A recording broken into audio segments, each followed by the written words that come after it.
For one weekend each spring, 2,500 athletes flock to Southern California like migratory birds to compete in the Ironman 70.3 Oceanside. With downtown at full capacity, this group gives local business an economic boost as they kick off the race season. This is our third time racing here, so we love this race. It's a great community, everybody comes out.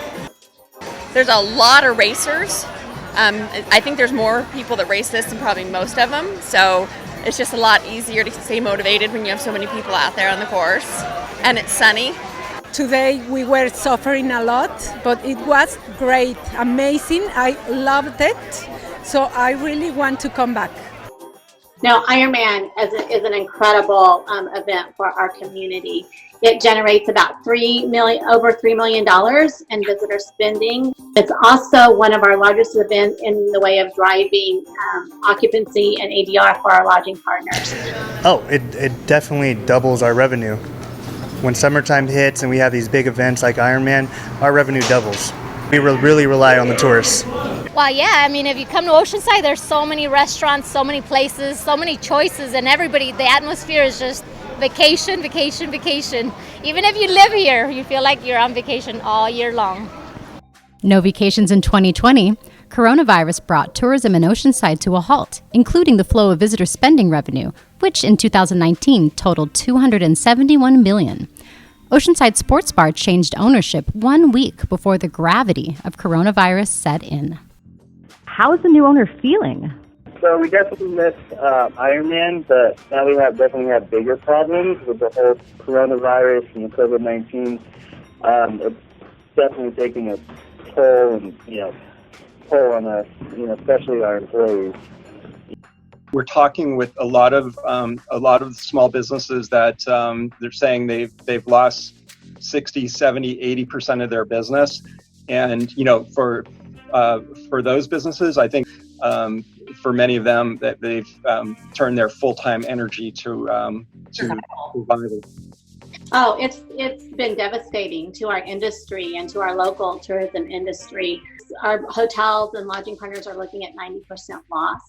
At the harbor, social distancing caused a stir among the 1,000 slip renters who were paying for something they could no longer use. As far as other people saying, well, we shouldn't have to pay the slip because we can't use our boats, well, you don't use it when it's raining and you don't get a rebate on that. But I understand their feelings, and most of the liveaboards I've talked to are happy that there's not a lot of people around. Pretend that COVID didn't exist. What would the harbor look like on a typical day in April? Probably be about 20 boats going out. There's always at least 10 or 15 people kayaking or stand-up boarding at almost every afternoon, and in the morning we have the rowers and the outriggers, and they go out and do their workouts. So it's not a summer weekend, but it is busy in April. A bigger problem was brewing up at City Hall. With a crisis like this that none of us have ever experienced before, I think we're trying to wrap our head around the entire scenario and figure out what it's affecting, how much it's going to change our budget, our operations. Our revenue, we have more on property tax and less on hotel tax and sales tax than some of our neighbors. But still, we do, I think we almost have $8 million in TOT tax, which is what you get from hotels. So that's obviously going to be disrupted, as is our sales tax. We have a Measure X, and that's going to be affected as well. Are you scared the city won't collect enough money? Oh, of course. I think every city is. I think it's going to compound down the road. Tax revenue makes up 66% of the general fund. It's what the city depends on to pay for basic services. The problem is that this category was forecasted to increase 18% from the previous fiscal year, earning $21 million additional dollars to the fund that pays to keep our roads maintained, traffic moving, and streetlights working. The person in charge of orchestrating those operations, Kyle Koger, Oceanside Public Works Director. It seems nobody can escape the wrath of COVID.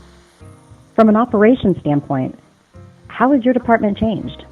We're already trying to be very fiscally conservative and only spend money where it's absolutely needed. The first 2 weeks of the stay-at-home order, we didn't do any street sweeping, and we monitored it until it got to a point where the streets were getting pretty dirty. We started doing that again.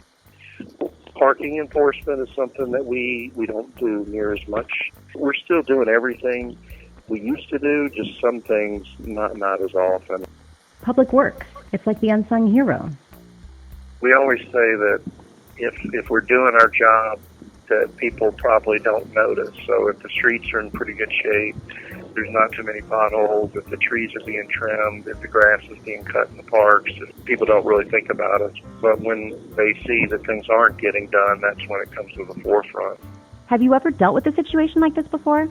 I don't think any of us have experienced anything quite like this in our lifetimes, and certainly not in my work career. We deal with all different types of emergencies, traffic related or storms, other things, but nothing like a pandemic.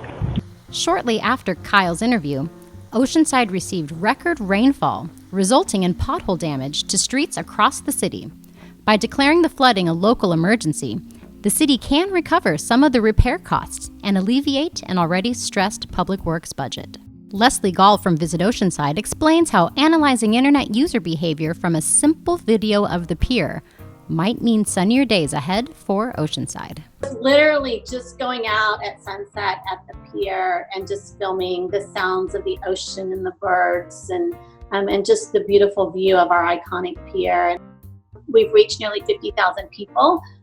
And their comments are so encouraging because they're talking about rescheduling their trips. They can't wait to come into the fall and instead, or even into 2021. As hard as this is, that's really encouraging for us to see that they're already dreaming and thinking about those future plans.